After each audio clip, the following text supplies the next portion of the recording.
So hello guys, welcome back to my channel. This is Mommy Iris in SK Canada. So work review tayo guys. Ano nga ba ang trabaho ko dito sa Canada bilang isang international student? So alam niyo naman po at nababalitaan niyo na ang bilang isang international student hindi po pwedeng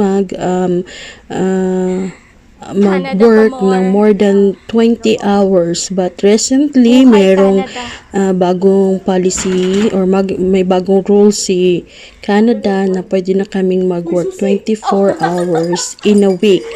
So ano nga ba ang trabaho ko guys? So ayan, sa nakikita nyo, nagtatapon ako ng basura. Ayan po, nakakapag-work lang po kami during weekend because the whole week we are studying.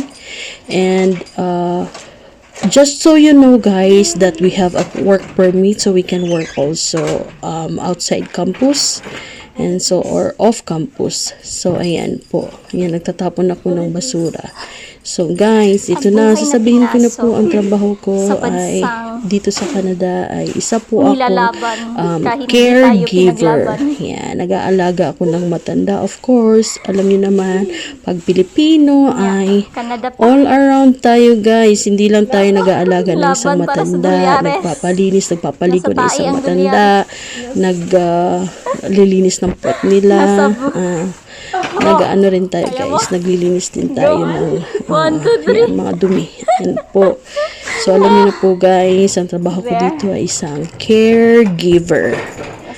Yan po. At yun naman po, more videos, abangan niyo po at please like, share, and subscribe to my channel. Thank you!